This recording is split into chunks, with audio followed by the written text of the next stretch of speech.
You're listening to the Archaeology Podcast Network.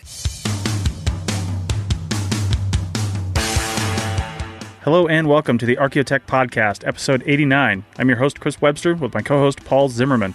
Today, we talk about all the new things from Apple in September 2018. Let's get to it. All right, Paul, welcome to the show. How you doing? Pretty good. How are you doing today, Chris?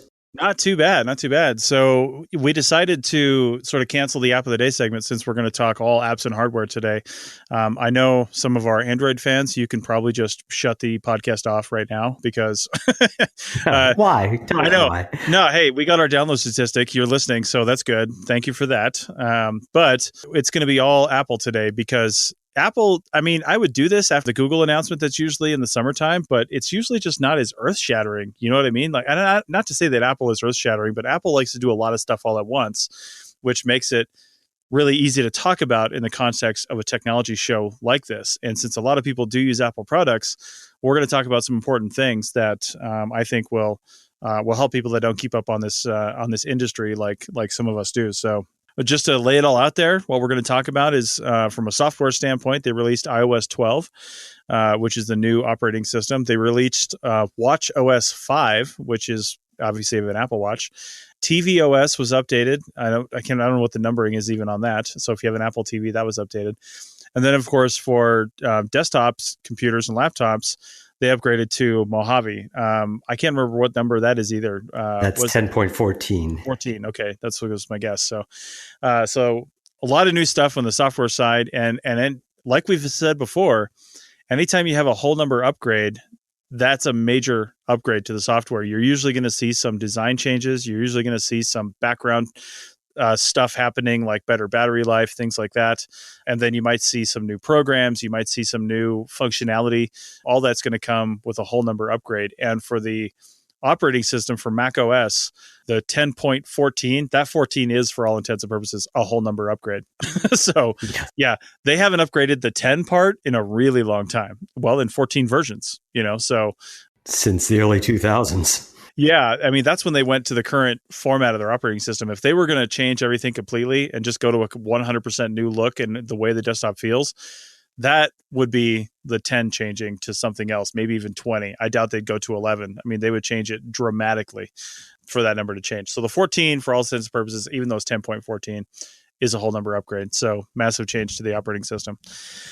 So, yeah, let's talk about the thing. I want to talk about something real quick because this will impact probably more people in our audience than the other news will. So we'll get it out of the way right away.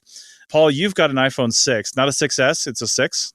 Yeah, it's a straight 6. It's a pretty old phone. And every time I talk about it on the show, I've been saying I call it my old, slow iPhone 6. And that's important, actually, with respect to this new iOS 12.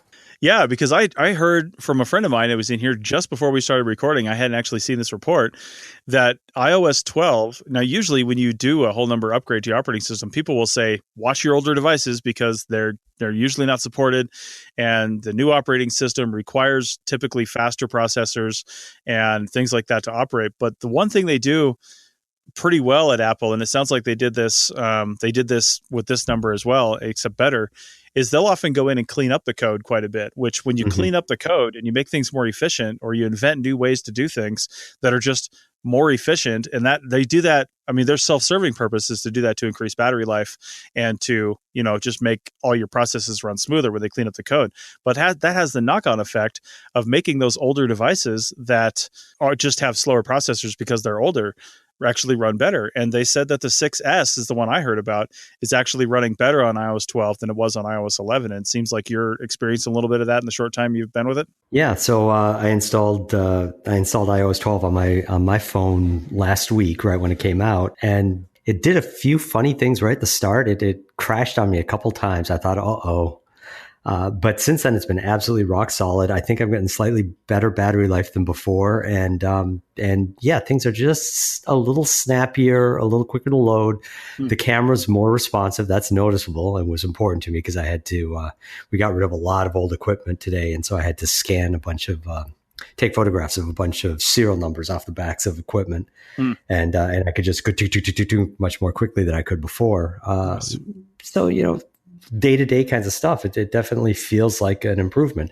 Normally what Apple does when they make a big jump on their iOS software is that older hardware, like my phone, won't get all the goodies. So there'll be certain parts, animations that are left off. There's certain things it'll run more slowly, and so they'll compromise on some of the features that you get in order to run the software, the operating system reasonably on that older equipment. But this one here, it really looks like they focused on speed and efficiency first. And I haven't dug into it deeply enough to know what I didn't get along with it that somebody with a newer phone would have. But so far, so good. Thumbs up. Well, great. That's good to hear. Yeah, it's really surprising to me to hear that as well. And let me pull up the on my computer here the Apple page right now. So it's really interesting that the 6 got so much better, and people are saying that because the only supported phones, and when I say supported, the only ones they sell right now is the iPhone 7, the iPhone 8, and then the new iPhone 10s, the XR or the 10R. I call it the 10er, or the XS, which I think was a terrible naming structure. I mean, people are already talking about how big it is, and it's the XS, really. You don't think they did that deliberately? I mean, maybe, but who knows? And then the XS Max, which is just like, let's just take this to a new level. XS Max Plus Supreme.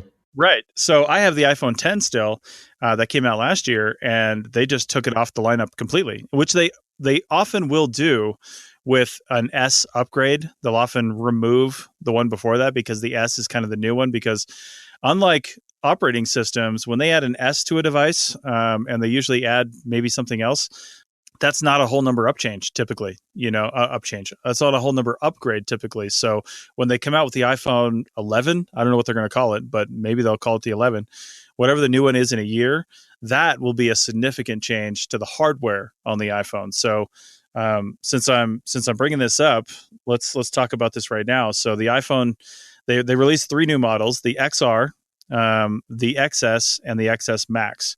And the XR and the XS are about the same size as the iPhone 10 was, and then the XS Max is similar in size to the 8 Plus. The big style phone, like similar to Samsung Galaxy, what the Samsung 7 or 8 or 9 or whatever it is. I don't know. That typical style of phone, that 6.5-inch size. That's what the XS Max is. But the difference is, it's full screen now. So there's no bezel on it. There's no anything. It's edge to edge, top to bottom, side to side screen. And that's what they did. So just like the iPhone 10, except now you just bumped up the screen size. And that's one of the big things I wanted to talk about was, from what I've heard, the reviews I've read, if you have an iPhone 10 currently, then there's no real particular reason for you to upgrade to the new iPhone, any of the ones in the X line right now, because they didn't change the processor. There's small incremental changes, but essentially it's got the same processor. Essentially it's got the similar battery life. All that has a minor improvements, but not enough to make a massive change. And then there's obviously the biggest change is you can now have a massive device that's full screen. So if you're doing a lot of video watching, or maybe you're doing some programs, like you can do some editing and stuff on these things. If you're doing a lot of that, you might need the new screen real estate with the same processor, and that might be a reason for you to upgrade.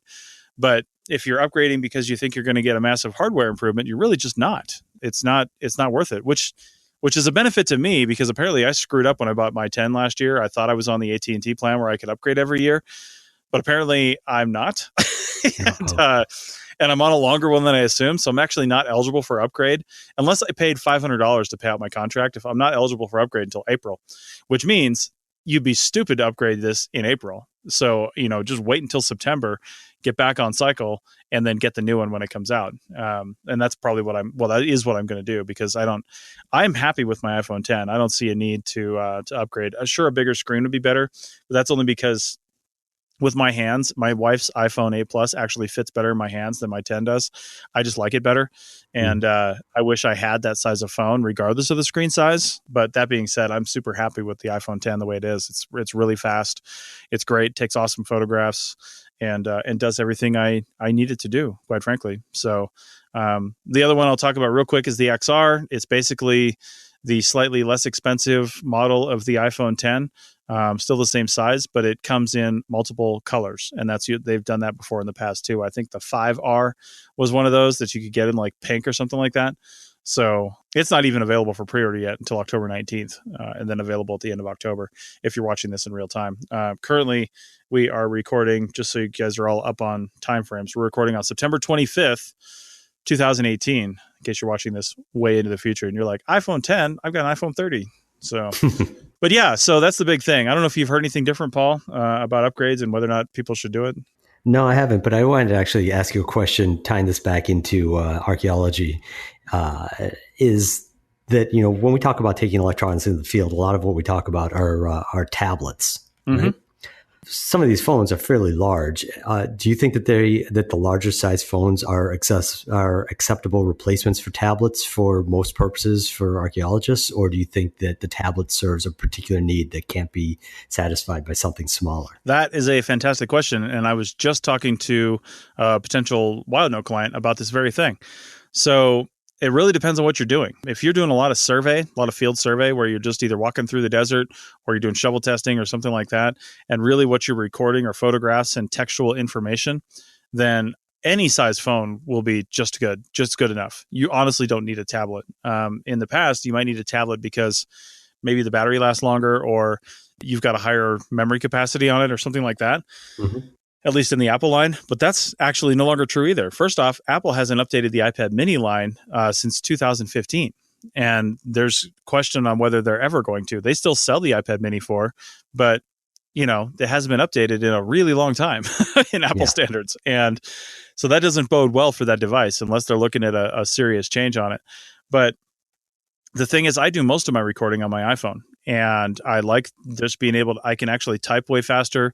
I don't need a keyboard. It's just like texting.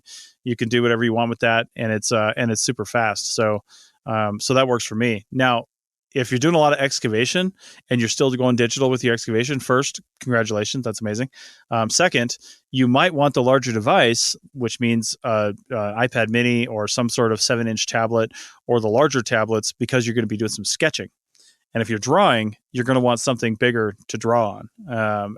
That's at least my opinion. You can, of course, do it on the smaller devices, but it's just going to be easier with a larger device. And especially the iPad Pros, not the 12-inch. I've got a 12-inch, but even the smaller 10-inch ones, the 9.7 inches, and you can use the Apple Pencil.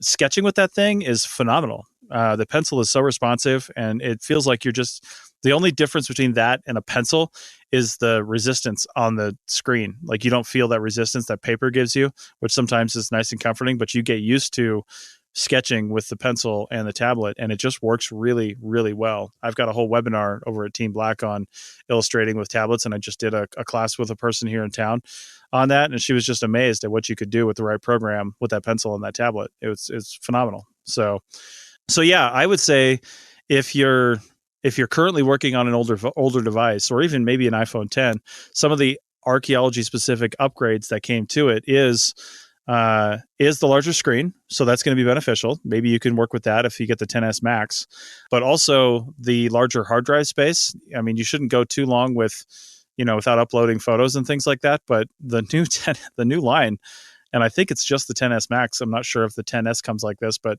they come in a 512 gigabyte model. That's phenomenal. I mean, that's so huge. Mine is a 256 right now, and I haven't come close to filling it up. And I don't bother taking anything off of this. I mean, project stuff for sure, but everything else I just load it up. And 512, I can't even imagine. It's just so big. Of course, you're going to pay $1,500 for that, more than a lot of people pay for their laptops. But it's basically a computer in your pocket that you don't ever have to take anything off of ever again. It's all right there. For comparison, the base for most of Apple's laptops with SSDs is 256 gigs. That's what mine is. The one I'm recording this on right now is a 256 gig SSD. and my phone sitting right next to it is, obviously it's about the size of the hard drive in this computer. And I don't know how that technology works. How can they put a solid state inside of a phone that's 256 and they put one in a computer and it's got to be the size of the phone? That's just weird to me, the way those technologies don't cross over more. Anyway, the other final thing I'll mention is the newer iPhones are supposed to be IP67 for water and dust proofing. which is the same rating that the iPhone 10 has, but it's supposed to be just a little bit better. They've improved the seals on it. People have already done teardowns to this thing, and all the seals internally are better. It's not enough to give it an IP68 rating, which means you can submerge it pretty much indefinitely. But IP67 is still pretty good. It means you can drop it in a creek. You can drop it in a pile of dust, whatever you want, and it's going to be fine. In fact, if you get your phone dirty, you can rinse it under the sink, underwater, and just clean it out, and you're not going to hurt it. So, but the IP68 allows you to put like serious water pressure on it, whereas IP67 means if your sink is one of those high pressure faucets or something, you could actually penetrate some of the seals with that water if it's directly into one of them. So, be careful with that. But you can rinse it with light water. So, anyway, that should all be better for field work if you think you're in the market for an iPhone 10s or 10s Max. Yeah, that might be my next phone when this one finally gets phased out from the software side, which is usually what happens. I mean, that's what either you're somebody like you that wants the latest hardware generally, or somebody like me who's happy to have hardware until the software supersedes it and it doesn't install anymore. And so seeing that this latest OS installed on my iPhone 6 was kind of a pleasant surprise, and made it run better is a really pleasant surprise. But, I'm not holding my breath for iOS 13 to install on it at all. And at that point, I'll probably be looking at a new phone, and maybe it'll be that 10S. Yeah. And, the cool thing is that it's working so well on your phone because, like when iOS 11 was upgraded to last year from iOS 10, that's when they made the requirement that apps switch from 32-bit to 64-bit. And I think part of the reason for that personally was to clean up the App Store, because there's so much on there that just is unsupported. And I've had, every time I get a new phone, I reload the phone from an older backup, which means I get apps loaded onto there that are possibly not even purchasable in the App Store anymore. But when you go to click on it and use it, it says this app is no longer supported and just deletes it off your phone. So if app developers, they come on a pretty tight cycle when they're trying to get stuff going, and maybe they don't support it forever if it doesn't become popular. If it's just meandering along, it's not worth it for them to keep it going. So you might still be using it, but it's unsupported. And at some point, the software operating system is going to upgrade to where that app no longer works, which is what happened with iOS 11. Now with iOS 12, you saying it working better on a 6-line phone, it makes me wonder if, since all the apps that are compatible with iOS 12 should also be working along the same standard, if that'll make apps run better that maybe weren't running better on your phone as well, or if the apps are still going to keep on upgrading beyond the capabilities of the older operating systems. I don't really know. That'd be an interesting question to look at in the next few months. From past history, I would guess the latter. Right. Yeah, I would guess that as well.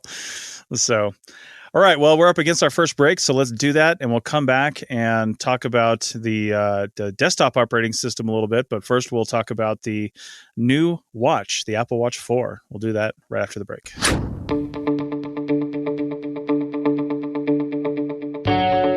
Hey, podcast fans and digital archaeologists. Have you heard about WildNote? It's a data collection app that works online or offline on your smartphone or tablet, iOS or Android. It allows you to collect field data easily, manage data efficiently, and generate data reports and site records effortlessly.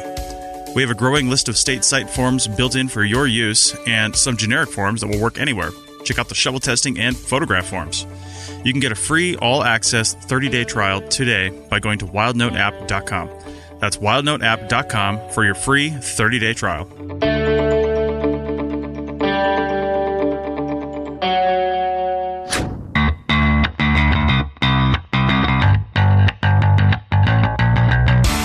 Tired of the webinars and training offered by the big organizations not being free for members and not really covering what we need? Team Black has the answers. Check out arccert.black/main for our upcoming webinar schedule. All of our webinars happen once a month, and seating is limited. Learn everything from field tech basics to drones to digital workflows. We have more classes coming online every month. Classes are always 1 hour and cost just $20. Classes like building a CV and getting a job are always free. That's right. We'll help you get a job, then we'll be here when you want to level up your skills. If you are a professional subscriber to the APN at arcpodnet.com/members, then you get all of Team Black's offerings for free as part of your membership. We have Team Black memberships coming that will give the same for the APN. So $20 a month gets you all the APN swag and extras, plus free training from Team Black.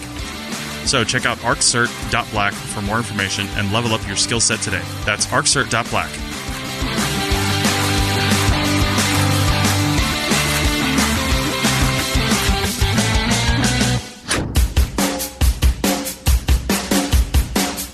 This network is listener supported. We're trying to move away from paid advertising while also creating new shows and supporting the ones we have. The APN has never and will never make a serious profit on our podcast. Every little dime we make goes back into the network and improving show quality. So become a member today at www.arcpodnet.com/members to show your support, get some extras, and be a benefactor for archaeological education. Members get stickers, a coffee mug, a t-shirt, bonus content, early access to episodes, a private Slack team to talk to other members and the hosts, and full access to training on Team Black over at arccert.black. So check out our memberships at www.arcpodnet.com/members today and support archaeological education. That's www.arcpodnet.com/members. Now back to the show. All right, welcome back to the Archaeotech podcast 89, episode 89. That was on purpose. Fanboys only required to listen now. That's right. So as you heard in the last segment, this is all about the new Apple release in September of 2018, as they do every year. Before I talk about the watch, I got to say one little thing that kind of upset me this year. Usually they do their keynote on Monday, where they do it at Monday at 10 a.m. Pacific time from the Bay Area in California. This time they did it from the Apple campus, which I think is the first time they've done the September keynote from the Apple campus at the new Steve Jobs Theater, they call it. But anyway, they usually do it on Monday, and then they have the pre-order for the new phones and hardware on Friday, which means Thursday at midnight if you're totally obsessed. And this time, though, they did it on Wednesday, and I couldn't even watch it because that's the first. It's always the same week of the Reno International Air Races, which I participate in with my Civil Air Patrol Squadron, which really kicks off on Wednesday. So I managed to watch like part of it, and it just pissed me off that I could watch the whole thing. I don't know why they had to change it up, 2-day lead time on pre-orders, which seemed a little weird. But anyway, let's talk about the watch real quick. So the new watch had the Apple Watch 4 had some pretty significant upgrades. First off, the watch from Watch Series 3 and back came in a 38 millimeter and a 42 millimeter size. And now they come as 40 millimeters and 44 millimeters. So they changed all that. I heard just yesterday that the watch band that you had, if you're going from, say, a 42 to a 44 like I am, then your watch band still fits. I'll be really surprised if that's true. Nobody has them yet, as far as I understand. I don't think they've come out. Maybe they did come out just a couple days ago. But anyway, we'll see. I'll have to do some research on that. But because I've already sold my old Series 3 and then I don't have the new one yet. And I told the guy he could have all my watch bands too. I may have to retract that statement a little bit. Anyway, so the new ones are 2 millimeters bigger across the board. If you're going from a 38 to a 44, you're going to notice a massive difference in size. So they did that. It's also edge to edge now. There's it's actually uses quite a bit of the bezel's display as I'm looking at my Series 3 right now, but they've just increased that a little bit, and now it's closer to the edge. So you've got not only a slightly bigger watch, but a lot more face. So it looks like way more than a 2 millimeter upgrade. It's actually closer to a 4 millimeter upgrade, which doesn't sound like a lot, but that's actually pretty significant on this small of a device. Some of the other massive improvements is with that new size, they've got some new watch faces, and one of the things that make these so functional is what they call complications. And complications are little interactions you have with apps that are on your watch that mirror functionality or work with apps on your phone. So I think the most I've seen in a certain watch face is maybe like 1, 2, 3, 4, like 5 complications. So you can have 5 different basically sources of information or things you can do on your watch in addition to the time. And they've got a watch face now that does 8. And because they redesigned how the complications look on there. And it might sound cluttered, but the way that they did it is actually pretty slick. And it looks really good. It doesn't seem cluttered at all. So I'm really looking forward to that. A couple of other things they did are the heart rate sensor has been dramatically improved. And the watch will now alert you when your heart rate is not what it usually is. If you're doing a workout, it turns that off because it knows your heart rate's going to accelerate. But if you're not doing a workout, it's going to sense that either asymmetrical rhythm in your heart rate or increased or decreased rhythm in your heart rate outside of your normal resting rate, and then alert you and say, hey, we've detected some weird stuff going on with your heart. Do you want to make a 911 emergency call right now? And you can either say yes or no and do that. And then it's also got fall detection. And I heard somebody say it's Apple's version of I've fallen and I can't get up. Mm-hmm. But basically, if you fall and it detects that, they showed the graphics on this, like when you fall, if you slip backwards, like on ice or something like that, your arms go in a certain way that's uncharacteristic. If you, plus there's the impact, which it can sense. So if it senses those two motions plus the impact, or if you fall forward or if you trip or something like that, they mapped all these actions into very specific set of actions, basically conditional logic that says if this, and this, then this. And the then this is, it comes up with a notification that says we've detected a heavy impact or a heavy fall. Do you need assistance? And if you don't respond to that, if you don't dismiss it or anything, after a certain amount of time, it will just make the emergency call. And it will call 911 and it will call people on your list of emergency contacts that you have set in there. So that's pretty cool because you might not be able to respond to it. You might be incapacitated or maybe you're knocked out and, emergency help will be on the way. So that's going to be really good for obviously disabled people, elderly people, just people in general walking around in the snow and ice. I mean, ice fishers. Ice fishers, right? I mean, you don't have to be old to slip on the sidewalk and knock yourself out. New Yorkers in general, I think. Yeah, exactly. So that's pretty neat. And then, of course, it's more waterproof. The GPS is better. They just improved it all around. Pretty significant hardware upgrade. Unlike a 10S version of the phone, Watch Series 4 is a major upgrade. So have you heard anything about it, Paul? No, I haven't. I haven't paid a whole lot of attention to the watches. A lot of people around me have them, but if I wear a watch, it's an old analog watch. Actually, not old, just a dime store analog watch. Sure. But it does sound like they're getting to that point that when they initially announced them as being able to monitor a lot of health information. It does sound like they're getting around to that in a fairly comprehensive manner now. Mm-hmm. Yeah, indeed. And I've been so happy with my Series 3 watch. I upgraded I got the 1 and then I got the 2 and then I got the Series 3 because I really wanted the cellular capability. So I went to the Series 2 because it was waterproof. So Series 1 was great. The Series 2's major improvement was water resistance. You could take it swimming. The Series 1, you couldn't take swimming. And the Series 3's major improvement was cellular capability. So I got the Series 3 because I wanted a data plan on my watch. Well, I thought I would use that more, but it turns out in the last year that I've had a watch with a data plan on it, one time when I actually busted up my iPhone 10 and had to get a new one on the insurance plan, for 3 days I was without a phone, and my watch served as my phone. It unlocked my front door. I could check email. I could respond to text. I could do everything that I could do on my phone. I could do on my watch. And if I didn't have that, it would have been a serious impediment on my life. Like, we have one key to our front door because when we rented this place, that's just what they gave us. And we never bothered having a second key made because we have that August lock that unlocks automatically when you get close to it with your phone.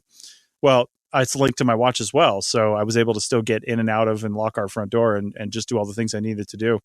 So that really helped out having a data plan then, but literally no other time did having a data plan actually do me any purpose. So when I looked at upgrading this time, my reason for wanting to upgrade to the 4 is basically the bigger display, more functional watch, because I'll have more things that I can do on it and see on it at any one point in time.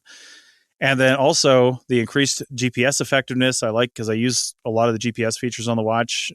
So that, and then I actually didn't get the one with the cellular capability. I decided not to upgrade to that one. Part of the reason was price, because I just didn't think it was worth it, because they increased the price all around on these things. So now the cellular one's $500, $499, and then the non-cellular is $399.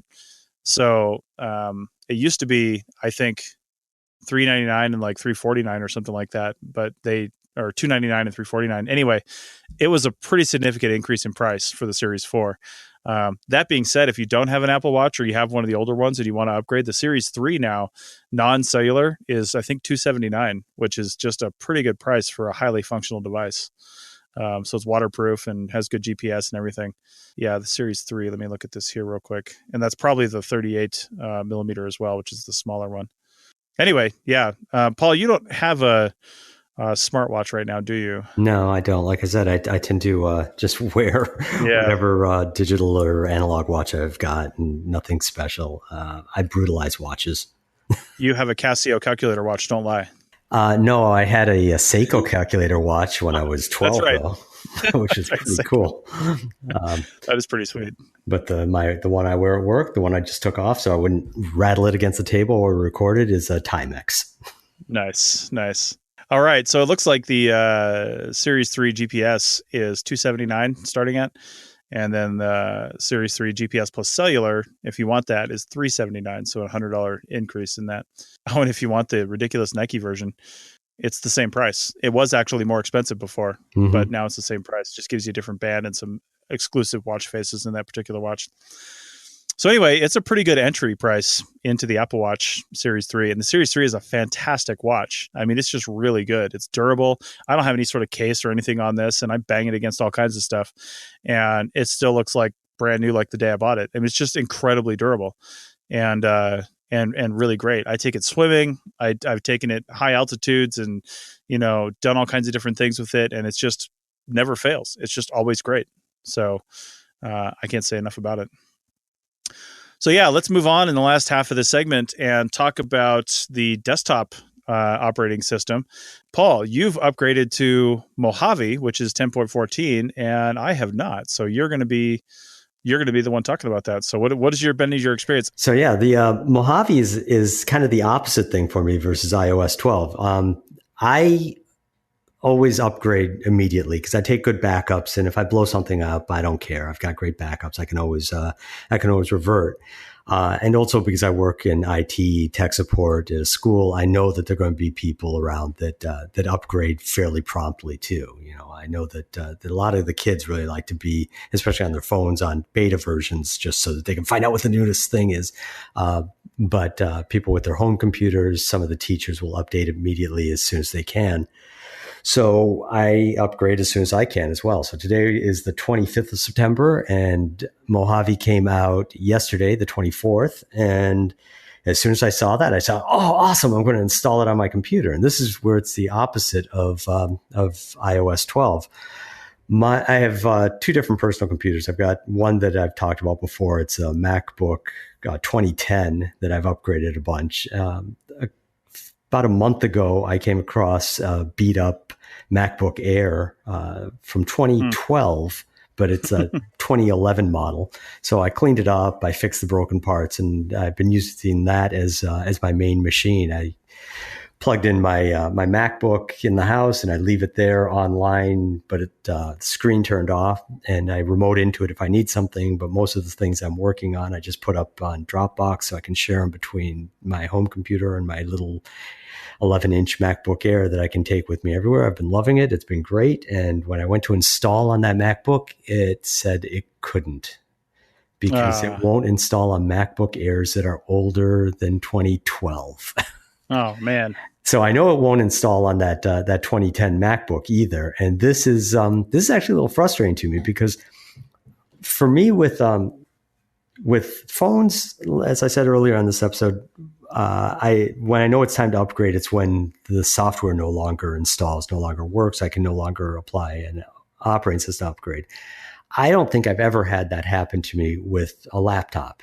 With my Macs, it's always that the laptop is just so old, it feels slow versus everything else I'm using. It's so old that the hinges are shot and it's scuffed up and dinged up, and it's no good physically.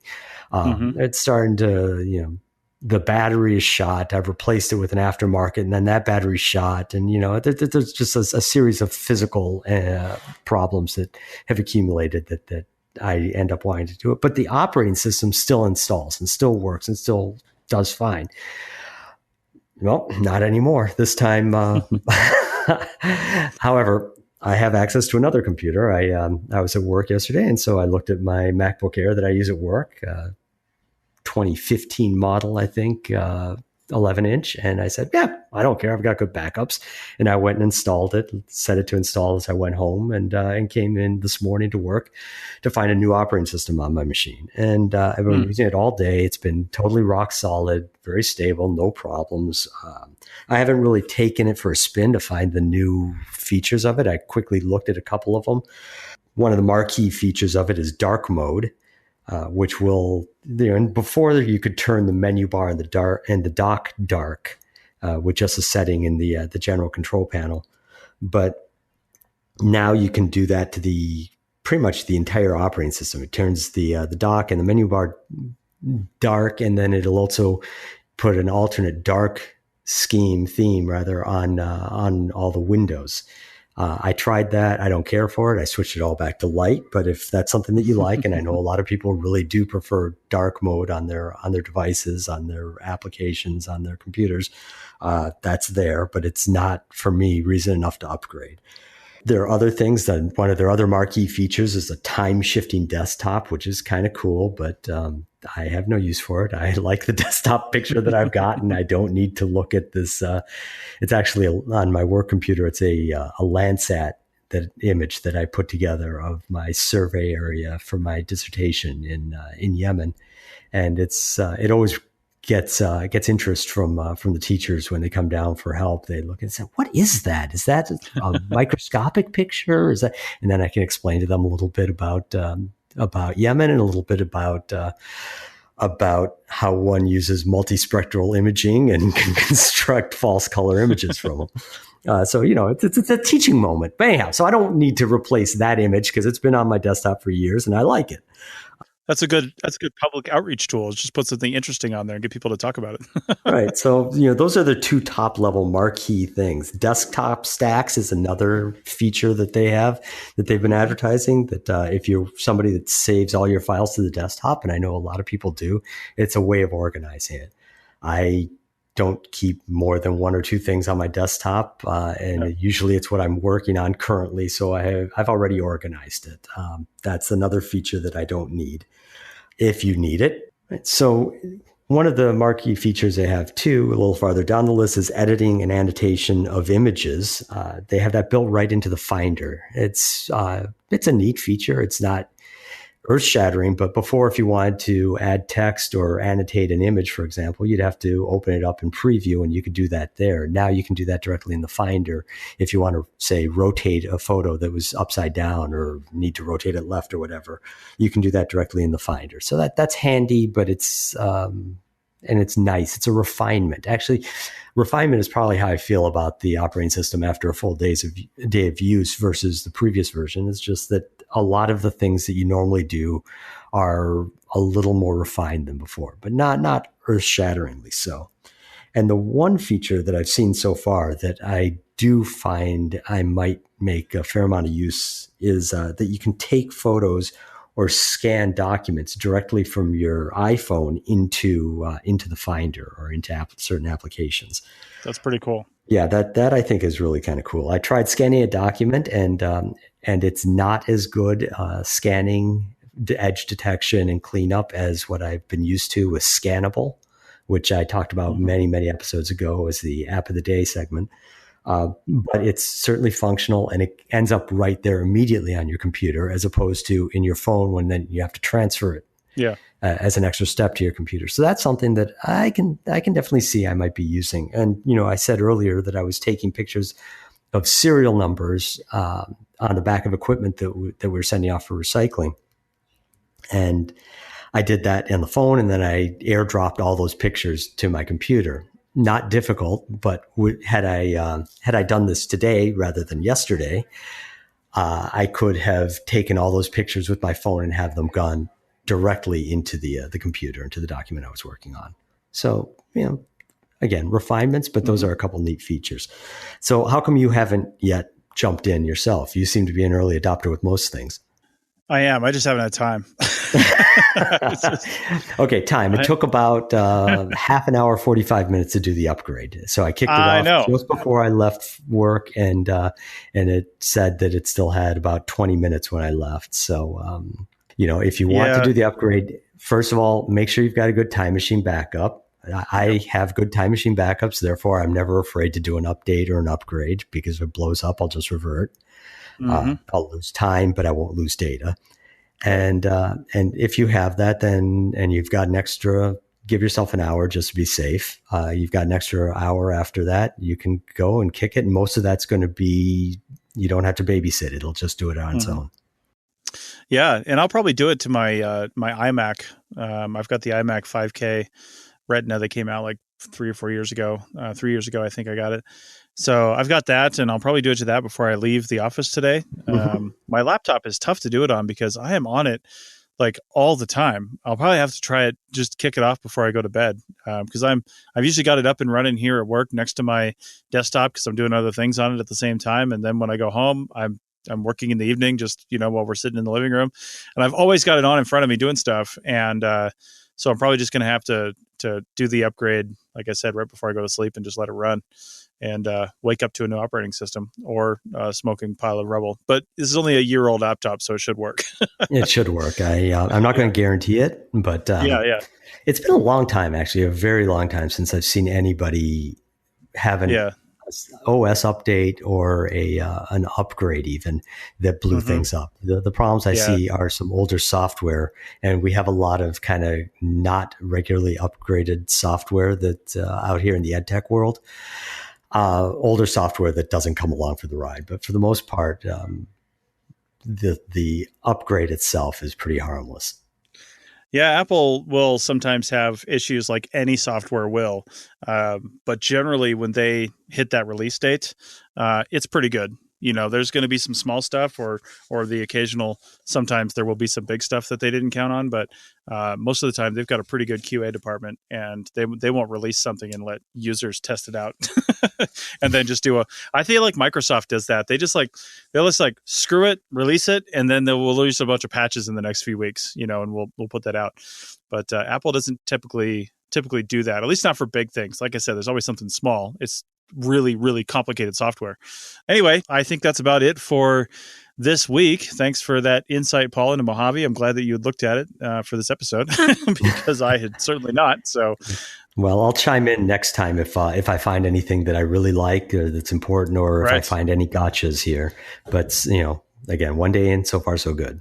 Great. Okay. Well, as I said, we're not going to do our App of the Day segment. That's it for this episode. If you've got any experience with any of this stuff and you want to chime in with what you like and don't like about it, then send me an email, chris@archaeologypodcastnetwork.com, or you can find both Paul and I's Twitter handles at the show notes. So thanks for that, and we'll see you next time. Thanks a lot, Paul. Thanks, Chris. Take care.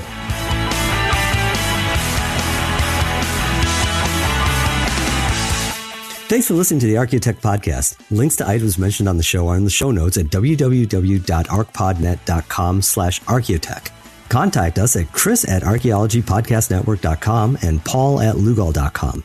Support the show by becoming a member at arcpodnet.com/members. The music is a song called Off Road and is license free from Apple. Thanks for listening. This show is produced and recorded by the Archaeology Podcast Network, Chris Webster and Tristan Boyle, in Reno, Nevada, at the Reno Collective. This has been a presentation of the Archaeology Podcast Network. Visit us on the web for show notes and other podcasts at www.arcpodnet.com. Contact us at chris@archaeologypodcastnetwork.com. Thanks again for listening to this episode and for supporting the Archaeology Podcast Network. If you want these shows to keep going, consider becoming a member for just $7.99 US a month. That's cheaper than a venti quad eggnog latte. Go to arcpodnet.com/members for more info.